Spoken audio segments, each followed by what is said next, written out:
The Marvel Legends reviews just keep coming in this week, friends. Today, we get to take a look at the brand new X-Men movie series, Wolverine. And here is the Hugh Jackman Wolverine out of the box, friends, and I gotta say, I'm kind of digging the look of this figure. It's definitely got a feel like it's a grade above normal Marvel Legends, like it's more geared towards the adult collectors. But anyways, I think this Wolverine is pretty much his costume from X-Men Origins Wolverine, like the jacket he wore, and he didn't have this shirt when he wore his jacket. I mean, maybe he did, but it was like a lot darker, maybe because it was like dirtier, but it looked a lot more brown. But he definitely wore this shirt in the movie, so I mean, this costume's pretty accurate. I definitely remember this jacket from that movie, and I think he has in a few other movies, but it's all complicated. Is there any doubt, like, this is Hugh Jackman Wolverine? I mean, he's in like 10, 12 X-Men movies, so it's not like you're gonna have a lack of costume choices.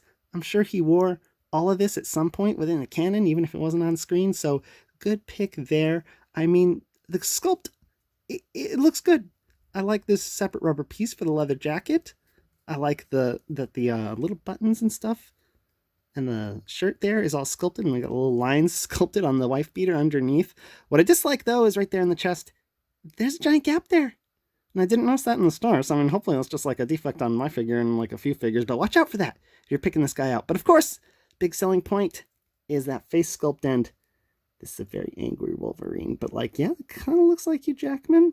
I think the likeness could be a bit better on this head, but I mean, like, thankfully, because this alternate head, and like, yeah, it looks a lot more like Hugh Jackman, I think, although they got him a lot of the age lines and like the mutton chops. I don't remember the mutton chops even quite so thick in the movie, but of course, like in an actual movie on an actual actor, you can see through a lot of this beard to the skin underneath, and so it seems a lot like thinner. But they just like they just kind of neglected that and just like sculpted, fur. If it's Wolverine, I guess he's got fur instead of hair, but they just sculpted beard hair wherever he had stubble, and it's like, it's not as noticeable that he's got stubble that high up in the movie, because obviously you see a lot more skin, and it just kind of is distracting how thick the mutton chops are. I mean, it's negated somewhat on his face because he's like screaming, and yeah, but I mean, sculpt is pretty good, just except for that gap. I think acting like this could be a bit better, but I mean, man, the body, look at the folds in the leather, and a little zipper sculpted on the edge here, folded on the back here, and like, this is different finish, but that's a paint thing. And then like the pants, oh, they got sculpted denim and wrinkles, and oh wow, it's really cool sculpt on here. And then the claws seem kind of soft, like they might get warped over time if you throw them in a drawer or something, so I would try to not do that, or I would take the hands off, and because it comes with alternate like fist hands, and I would keep the claws in like a safe spot if you're just going to throw this Wolverine figure in a drawer or a cupboard or something. But yeah, the sculpt is pretty darn good, except for those issues I mentioned earlier. Oh, look at that belt buckle. You even see the little Indian head, which I never even noticed in the movies. Like, wow, they got such a detailed sculpt. I mean, that is accurate, because I looked up stills from the movies to compare it to, and they're like, yeah, he had a little Indian head on his belt buckle in a few of the movies. Anyways, move on to the paint.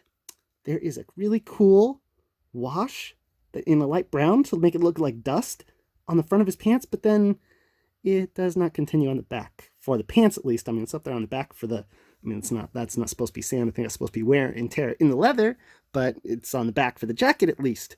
But on the pants, it's just on the front, which is not very realistic, because how did you just get the front of your pants dirty, Wolverine? I mean, don't you sit down on this part? Wouldn't that get the most dirty if you're sitting down and rolling around in the dust? I don't know, but whatever. They've got a cool wash there, glossy gold for the belt buckle, and then the paint on the plaid shirt is pretty darn clean. Like, those are straight lines, and they look like they're actually matching the folds in the shirt too. Like how, like they wouldn't be perfectly straight if the shirt gets folded up, like it's bunched up right here and the line kind of curves. It looks really good, really convincing. And then we get to the face. So he's got these green eyes, which I don't remember Wolverine's eyes being like piercing green, but I mean, Hugh Jackman has like bluish or greenish eyes, so that's good. And the guy's got this little glossy thing in there that looks so great. But then he's got this eyeshadow thing going on. Look at the alternate head. It's got that too. It's a little less noticeable. And when I was looking at this under the store lighting, it's almost like there's a line up above his brow where like the face print, for lack of a better term, starts. But it's a lot less noticeable now that I got him out of the packaging and in person and stuff. I mean, but there's definitely some kind of variation in the skin texture going on. It's very subtle, but it's a little weird when you do notice it. But I mean, other than that, print's pretty top notch. I mean, I just wish the back of the legs had the had the wash on them, but that's beside the point. I mean, we got some glossy bits for the more leathery parts of the jacket. Same right here. I think these stripes continued around the jacket in the movie, but they don't here. I also think they're a bit more close to yellow, but I mean, whatever. It's all pretty close enough. I mean, there's so many sources to draw from Wolverine in the movies because there's on so many of them. It's like, who knows where they based this guy's appearance off of. But I mean, rest of the paint on the face is good. Look at the teeth. I mean, they even got little lines in between the teeth. It's not just like globbed on white for all of them. You can make out individual teeth there. That's pretty good. I mean, paint, pretty darn impressive. Now for the articulation, Wolverine's got a ball joint head, and it's not on a hinge, but the second joint in there gets so much range, you'd be forgiven for thinking that it does have a hinge or something, but it's, I mean, that is really good tilt. Like, that's amazing, and then the up and down is not bad, considering there's no hinge there. I'm pretty impressed with this double ball joint in the neck. That's awesome. And if you peel the jacket back, you will see butterfly joints that are expertly hidden by this jacket. I mean, yeah, the arms just kind of go forward and back a little. It's not the most flexible, but I mean, like, hey, it's there, and it's nice, and then we get the hinge and swivel shoulder, and it goes up above 90. When you consider there's a big leather piece, well, it's rubber on the figure, but a big leather jacket, it's supposed to be in the way. That is pretty impressive. They also go all the way around. He has a bicep swivel and double elbows, which is nice. Hinge and swivel wrist. This one seems a bit stuck. Let me see what it is. Yeah, so I mean, the cuffs of the jacket limit him a bit. He's not going to get to like 90 degrees with the wrist, but I mean, it does hinge. It does get pretty good range, all things considered. So it's all the way around. Then he gets an ab crunch.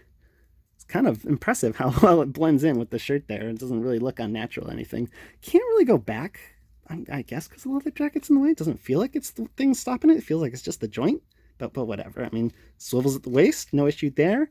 Hinge and swivel hips that are on balls. Actually, they're just ball hips. I don't want to say they're hinge and swivel. Look at that range. Pretty much up to 90 there. Doesn't really go back, but I mean, can do the splits pretty good. Cuts at the thighs and double knees. Man, texture in the wash. Both continue onto the little kneecap even. That's good. Something we don't always see from Marvel Legends. It's a little attention to details like that. And then he's got the hinge and pivot Marvel Legends style ankles, but I mean, the cuff of the pants at the bottom pretty much prevents them from going too far back. And same thing forward, I mean, kind of, I guess. But I mean, hey, look at that side to side, swivel all the way around. Pretty good articulation. Don't really know what they could have added. Just, it would be nice if it was a bit more flexible in the torso. But I mean, this is darn good enough. I mean, I can't really complain. It's great articulation. Awesome. So packaging for this guy is very different. Price point's different too. It's like $5 more than a regular Marvel Legend. And also the age recommendation is very different. This says ages 14 and up, so I guess it's actually a true collector item for people who grew up with the X-Men movies. I mean, the normal Marvel Legends figure is ages 4 and up, if you can see that there. And then obviously the packaging design is totally different, totally flat and square, much more like their Power Rangers Lightning series collection. So it's more collector friendly because it's easier to stack them, because you can't really stack the standard Marvel Legends packaging because of the stupid curve thing. It's meant to be thrown away, and even though this is a bit more collector friendly, I think I'm still gonna throw it away. But we get some cool silhouette artwork of the Hugh Jackman Wolverine, although it's kind of like the figure also, because like, look at the claws there, like they're very squarish, like that's from the figure. I don't know, but it's obviously supposed to be Wolverine. They're not quite squared off on Hugh Jackman's hand in the movies, are they? I mean, but it's silhouettes everywhere, and no information about lines or Build-A-Figures. It's very, very different packaging, very stark and clean. Got a big X logo there for X-Men and Wolverine. Very simplistic. Big yellow X in the background, big yellow X up top. In case you didn't know, this was from X-Men. Anyways, let's just open it up, see how it is inside. Get a better look at that card back there. And then something very nice they've done with the tray. If you'll notice, they've given a lot of space for the claws to just be like flat, and they've positioned them flat so they don't get, you know, all crooked and curved by being pressed up against the plastic in the packaging, which is nice. And I don't see any twist ties either, which is also nice. So let's just pop Wolverine out. Ooh, always noisy, but hey, he popped out super easy. I like this packaging, Hasbro. It's pretty good. For accessories, Wolverine, of course, comes with the alternate normal head we saw earlier. And now I think about it, why does he come with package with the screaming head and the normal head's the option? Do you think they'd package him like wearing the normal head and the screaming head would be the option? But I mean, whatever. I mean, pops on and off very easy. Looks great. Looks like Hugh Jackman. I got no issues with that alternate head. And then he comes with alternate hands, which are also fists. I mean, he has our fists on there, but these don't have the claws. Now, why you'd want to have a Wolverine figure without the claws is beyond me. I mean, like, honestly, I think at this point, like, we should just get alternate hands that have the claws, but are in grips, because these claws actually pop out. So if you want, I mean, it's kind of weird to have Wolverine with little holes in his hands, so why bother making them pop out? Is it just to avoid, like, breakage, I guess? Because you're including alternate hands without claws that look better than the ones if you just pop the claws out, because you don't want Wolverine with, like, giant holes in his hands, I guess, right? But if you want clawless Wolverine, so you can have a Hugh Jackman figure, basically, you got that option, and it's nice. I would have liked some gripping hands. There's no Build-A-Figure part. We get a head and 2 hands. A lot of Marvel Legends come with that, and a Build-A-Figure part for $20. I mean, what are we paying the extra for? Just a nice little wash on one side of the pants? Like, I don't know. For the value, I think they could have included a bit more, but this is definitely serviceable. We got what we essentially need. We got the essentials, which is nice. Scale time. Hugh Jackman is famously a bit too tall to play Wolverine, and that's reflected on the figure here. He's 6.5 inches or 17 centimeters tall. Here he is with comic book Wolverine, and yeah, you can tell he's a lot taller than him, right? But thankfully, he's still a little bit shorter than comic book Sabretooth, and if they made a movie Sabretooth figure, would it be like Liev Schreiber or the wrestler guy who played him in the first movie? I forget the name, but like, well, there were 2 actors, so I don't know, we'll probably get 2 figures, no one has, bro, but that's Sabretooth. As always, here he is with my 6-inch Batman and Spider-Man. Fits in pretty well if you realize Hugh Jackman's like 6 feet tall, so that works. And then finally, I got this motorcycle here that came with the old first movie X-Men Wolverine figure from like 2000, just final 2000 from Toy Biz back in the day. I don't know what happened to that figure, but I mean, I got his motorcycle here, and yeah, it looks pretty in scale with it. That looks not too bad, right? I mean, awesome scale, I'd say.